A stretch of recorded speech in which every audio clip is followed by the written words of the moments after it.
Well, welcome back to the Prepared Mind channel. I hope you're having a great weekend. I couldn't stop doing work. I can't stop. It's like 7 days a week. This shit just comes at me, and I got to get it to you guys. That's my dedication to you guys, and you guys have definitely shown a dedication to me, and so it's a reciprocal relationship. It's a voluntary relationship, and it works. Why doesn't government work that way? In fact, government does the exact opposite. Government is full of shit. Government takes and barely gives, if it gives at all. Now, we're going to have shit hits the fan. It's coming.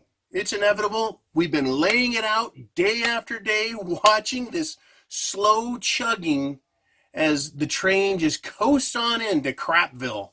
And I got to tell you, politics. We elect people to go and represent us, the people. That was the idea behind the system. What do the people want, and how do people get what they want? Well, you have to have a system, a representative republic, where people go and represent, and then represent the people, not businesses, and they don't represent government. We shouldn't elect people to go represent government interests, but that is what we get. We get government that represents its own interests, its own perpetuity, as well as that, of course, of corporations who are right there with it, hand in hand. But what is politics? It's lies. It's shams. Is America getting better? Is America going down the tubes? What do you think? I think we're going down the fucking tubes. Take a look at what's going on. What passes for intelligent thought? What passes, right, for representative government? I've got an article here. I got 3 total for you just to look at what's going on. Pelosi folds, confirms House will reluctantly pass Trump's emergency border bill. Right? Nancy Pelosi announced that the Democratic-controlled House will bend the knee and has agreed to pass the Senate's $4.6 billion immigration bill to deliver aid to the southern border. They don't want a wall, but they want aid. This is asinine. The whole thing is just fucking asinine. Right? The economy is crashing. The banking system has failed. The financial market is a lie. And these people, Pelosi controls the House. Never Trumpers? Well, she just sided with Trump. But that's not what's important here. There's an election coming up, and they're starting to feel election season pressure. That's what this is about, even though it's a long ways away. I mean, we just had midterms 9 months ago, yet they're already going, well, we're going to bend the knee. We're going to give a little to show the voters just how much we care. They don't give a fuck. What they want is they want money in the hands of the government to give out in aid to those at the southern border so that those that come over and can make it all the way in, look kindly on the government. This whole thing is a sham. It is a socialist sham designed to take over our country. Right? Now, I've got another great one for you here. Photos reveal AOC, that is Alexandria Ocasio-Cortez, one of the dumbest humans on the planet. Dumbest humans on the planet. Just an absolute fraud of a human being. She's crying over an empty parking lot. Newly uncovered photos from the border protest attended by a tearful Alexandria Ocasio-Cortez show that she was crying over an empty parking lot. Many have accused the Congresswoman and her supporters of staging a photo op after the images taken during a 2018 event outside a migrant tent city, right, in Tornillo, Texas, went viral earlier this week. The photos show an emotional AOC holding her face and appearing to cry. Her attention appears to be directed toward whatever is on the other side of the fence. Right? She's standing at a fence, and fences represent control, and fences represent hurting small little brown people in Mexico. This is a fence at a fucking parking lot. And it's an empty parking lot at that. But they staged this thing as if she were looking through the fence at Mexico and all the dying, suffering people and all the starving children. Right? and all the animals that are being abused, and all the injustices in the world are just on the other side of the fence, and AOC is so upset that she can't help them because of mean, evil Donald Trump. This is the type of shit we got to put up with. This passes for representative government? This passes for intellectual discourse and statesmanship? Give me a fucking break. Are we going to shit it's the fan, or are things, on their way to get better? Right? Go look at these pictures of her. Cameraman doing the low angle up high. I know how to do that stuff. Right? You want to make someone look big, bigger than life? You put the camera about a foot off the ground and aim it upwards. Right? I mean, it's a photo op and a half. It is disgusting. Right? The fake tears, the crying, the putting a hand on the knee and covering the eyes. Like, it's unbelievably horrifying. Right? What is she doing at a border crossing, dirt-filled fence area wearing white on white on white? Right? While wearing super expensive clothes and watch. She is standing there, right, probably wearing more on her body at one moment than an entire Mexican family makes in a year. I can almost guarantee that. Right, but here we are. This is what we got. Such pain, such anguish. Oh, the humanity. Psych, it's just an empty parking lot. That's the meme that was created for this. You're going to love that article. Go look at it. It is a sham. She's an actress. She was placed in there to pretend to give a shit at the border. If she's pretending to give a shit at the border, don't you think that everything else she says and does is pretending and bullshit? It's not done to help anyone. What she's doing is helping herself and helping the Democrat Socialist Party. And that's what she wants to help. Now, the third article I want to refer you to is about Vladimir Putin. That's right, the president, or whatever the hell his title is, of Russia. Putin eviscerates, that means destroys, liberalism, calling it obsolete in a wide-ranging interview ahead of the G20. Now, Putin is supposed to meet with President Donald J. Trump and have a discussion while they're at the G20. Now, if we're sanctioning Russia, and Russia's evil, and they're bad, right, and they're murderous, why is our president meeting with their president? Or is that political bullshit? Grandstanding and lies meant to make America feel animosity towards Russia and patriotic about ourselves. USA! When people cheer that, I want to fucking puke. Not that I don't love my country, but that they are being used. They're manipulated tools. They aren't even puppets. They're fucking tools being used by the media to spread a message. It's asinine. I hate it. Anyways, if Russia's so bad, why? Why have this meeting? Why don't we just sanction them some more? Why don't we threaten them with some war? Oh, wait, that's right. They're a nuclear superpower. Whoops, forgot. Right? And their S-400 and S-500 systems, missile systems, are apparently really nasty, as in nasty good. And for us, as an adversary, nasty bad. So why be adversaries with Russia? Right. Why not hang with Russia and say, hey, let's work together and fix our problems? Let's be a little more proactive about it. Let's get some more stuff done. Let's not do this once a month. Why don't we talk once a week? Maybe once every couple of days. Right. Cooperation. Anyways, so it would appear that Russia really isn't the enemy. And if we count all of the drone bombings, if we count all of the super secret dark ops, black ops, underhanded ops that are put on by the CIA, right? If we count all of the death and mayhem and suffering and starvation that occurs because of U.S. policy, wouldn't you say that they could call us really bad names in Russia and other countries because of what the United States government does to other governments? Look at Iran. Why do they hate us so much?